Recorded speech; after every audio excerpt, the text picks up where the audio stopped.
Olá, meus queridos alunos, sétimo ano A e B, aqui é o professor Lucídio Carvalho e vamos aqui com a nossa geografia pura e aplicada. Você do outro lado da telinha aí, atentar bem o nosso roteiro aqui. A nossa atividade proposta foi a da página 92, sendo que o nosso conteúdo da videoaula passado, a gente trabalha a unidade 3, Brasil, industrialização, consumo e o espaço das redes.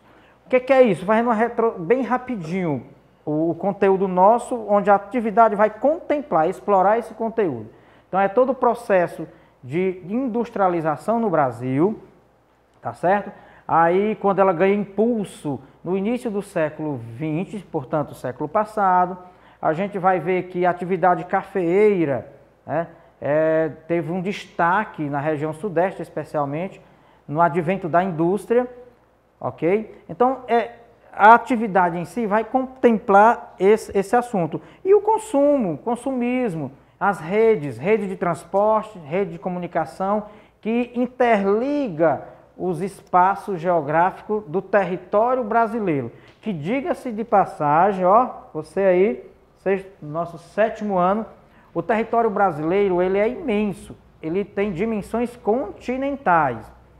Então, a regionalização deixa bem claro do nosso território. São 5 grandes regiões, Norte, Nordeste, Sul, Sudeste e Centro-Oeste. É tido como um país de dimensões continentais. Para você ter uma ideia, você aí do outro lado da tela, a Europa, ou o velho continente, como a gente costuma dizer, cabe no Brasil, ok? Praticamente dezenas de países europeus cabem no Brasil. Em um país só. Então é imenso o território brasileiro. E a gente vai estar vendo na atividade agora que a gente vai corrigir, a interação, o intercâmbio, tanto das redes de transporte e rede de comunicação. Como é que é a rede de transporte? Qual é o padrão? Como se configura? As malhas ferroviárias, né, as malhas rodoviárias, o transporte fluvial que vem da ordem aquática, fluvial, lacustre, transporte marítimo e também os céus brasileiros, a atmosfera brasileira. Ah, professor, o que é isso? A aviação, aviões, aeronaves, que interligam esse território, que tem dimensões continentais. Então a gente vai para a primeira questão dizendo o seguinte, repito, a página 92, galera, viu? É necessário sempre estar com o livro didático para a gente estar fazendo a correção. Você aí, com o livro didático. Aponte as relações. Olha a primeira questão. Você vai fazer a interpretação do enunciado, que diz assim: aponte as relações entre cafeicultura, Primeira Guerra Mundial, que terminou em 1918, e industrialização no Brasil, particularmente da região sudeste brasileira, nas primeiras décadas do século XX. Gente, é o seguinte, vamos fazer aqui organizar aqui essa interpretação. A relação entre cafeicultura e Primeira Guerra Mundial. Diz o seguinte, você vai estar vendo, observando a videoaula e vai fazer a correção aí no seu caderno, no papel, colocando aquilo que eu vou falar aqui. A explicação é essa. Ao fim da Primeira Guerra Mundial, que foi em 1918, olha, atentai bem, é de 1914 a 1918. O que é isso? 1918 é início do século XX, tá certo? Então, qual é a relação do fim da guerra com a atividade cafeeira no Brasil, especialmente no Sudeste, que é a região maior produtora ainda hoje de café, do Brasil e do mundo? É que, dado o fim da Primeira Grande Guerra Mundial, os países europeus, da Europa Central, Inglaterra, França, Itália, eles exportavam muitos bens industrializados para o Brasil, que o Brasil, nesse período, não tinha quase nada de industrialização, muito pouco, tá certo? Então, eles exportavam produtos industrializados, bens de consumo duráveis e não duráveis para o Brasil, ou seja, produtos que vêm da indústria. Só que, ao fim da guerra, os países da Europa Central tiveram suas economias arrasadas, porque lá foi o palco da Grande Guerra. Tiveram suas economias praticamente destruídas. E aí, não tinha como mais exportar produtos industrializados para o Brasil.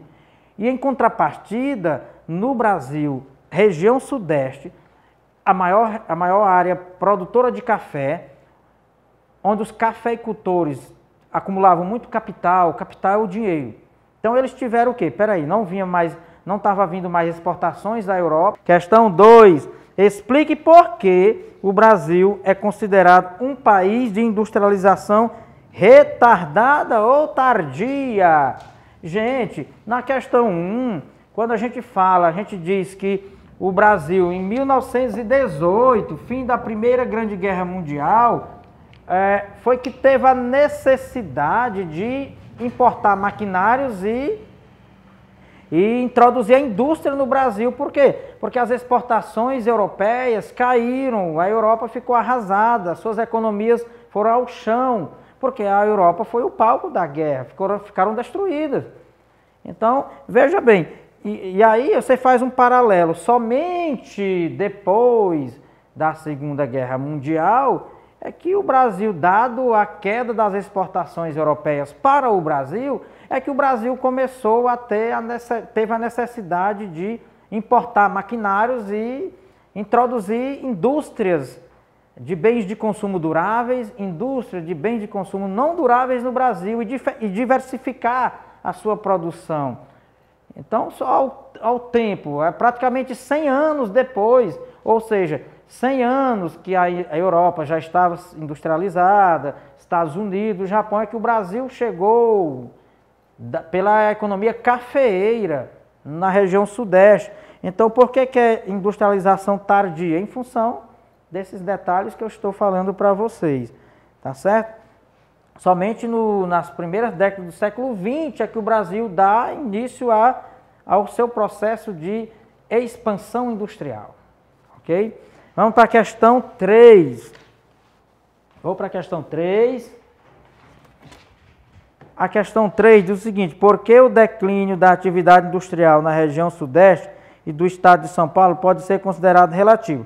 Bom, o declínio é relativo, por quê? O declínio, porque há vários elementos que colocam como uma estratégia até dos governos federais, do executivo, para descentralizar a indústria, para que o processo de industrialização brasileiro chegue à região sudeste, chegue à região norte de difícil acesso, uma área de difícil acesso em função de ser a maior bacia fluvial do planeta, o norte, de ter a maior área de vegetação densa do planeta, a floresta amazônica, que a industrialização, esse processo, alcance o centro-oeste do Brasil. Então, um dos elementos principais que a gente pode citar aqui é que essa descentralização do processo de indústria no Brasil é estratégia dos governantes também, para que o processo de industrialização chegue em áreas mais afastadas, mais distantes do território brasileiro, para que haja o progresso, o desenvolvimento. Ok? Questão 3. Gente, a gente agora vai para a questão do teu livro didático,